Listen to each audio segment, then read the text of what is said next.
जय मसीह की सभी प्रिय मसीह भाई बहनों को प्रभु यीशु मसीह की कृपा और उसकी दया अनुग्रह से अभी तक हम सब बढ़िया है, ठीक है। प्रभु की स्तुति और उसके नाम की महिमा हो और परमेश्वर पिता का धन्यवाद करते हैं। आज फिर से हम आपके बीच में एक परमेश्वर का जीवित कलाम वचन हम आपको बताना चाहते हैं।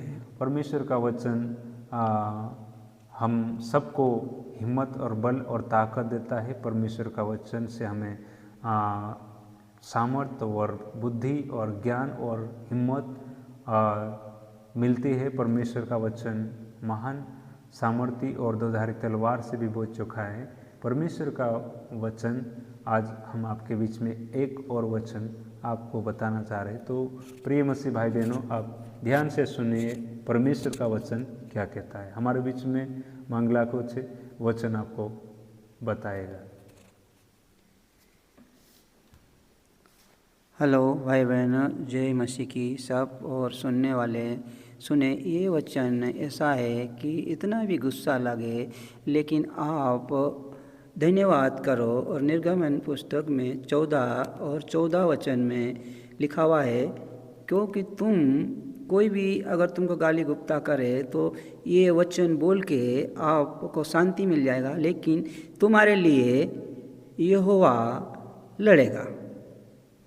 यहोवा परमेश्वर तुम्हारे लिए लड़ेगा और आप किसी से ना बोलना, धन्यवाद करना और ये वचन बोलना। 14 और 14 निर्गमन 14 बोलना। और तुम किसी से गाली नहीं देना।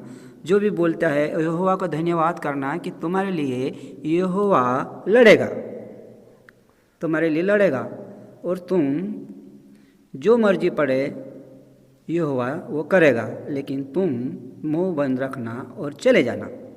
यस, प्रभु का धन्यवाद। वचन पढ़ के धन्यवाद और भी बता देते हैं, देवता देते हैं। लेकिन जो भी सुनते हैं और सुनना हमारे मसीह भाई बहन, ये वचन महान है, सामर्थ्य है। यस, तो 14 और 14 में ऐसा लिखा है, जैसे मांगला ने आपको बताया है कि आप चुपचाप रहना। सचमुच में यहाँ पर लिखा है कि यहोवा आप ही तुम्हारे लिए लड़ेगा, इसलिए तुम चुपचाप रहो। मतलब परमेश्वर आप ही तुम्हारे लिए लड़ेगा, हमारे लिए लड़ेगा। परमेश्वर हम अपने लिए लड़ेगा, इसलिए हमें वचन बोलता है कि तुम चुपचाप रहो, परमेश्वर आप ही तुम्हारे लिए लड़ेगा। मतलब कोई भी हमें सता रहा, विरोध कर रहा, गाली दे रहा, लड़ रहा, मार रहा, ठोक रहा कहीं भी, तो हमें क्या करना है उस समय? हमें उनसे मतलब दूर रहना है और उनके बुराई का, जैसे वचन में लिखा है, बुराई का सामना ना करो। तो हमको बुराई का सामना नहीं करना, परंतु हमें चुपचाप रहना है। हमें प्रभु से सताने वालों के लिए भी बाइबल में लिखा है कि उनके लिए विनती करो, सताने वालों को उन्हें सताने वालों को माफ़ करो और उन्हें भी मन फिराव का, ऐसा परमेश्वर उनका भी मन बदले से उनके लिए प्रार्थना करो, ऐसा वचन में लिखा है। इसलिए हमें उनका सामना नहीं करना, परंतु जैसे वचन में लिखा है कि यहोवा आप ही तुम्हारे लिए लड़ेगा।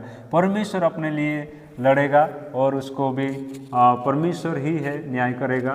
तो इसलिए हमें चुपचाप शांत रहना है और प्रार्थना करना है, प्रभु का धन्यवाद देना है। इसलिए ये वचन के द्वारा परमेश्वर आपको बहुत आशीष दे। इसलिए लिखा है, आप याद कर लेना इसको, निर्गमन 14 और 14 में कि लिखा है यहोवा आप ही तुम्हारे लिए लड़ेगा, इसलिए तुम चुपचाप रहो। धन्यवाद। परमेश्वर इस वचन के पढ़े जाने पर आप सबको आशीष दें।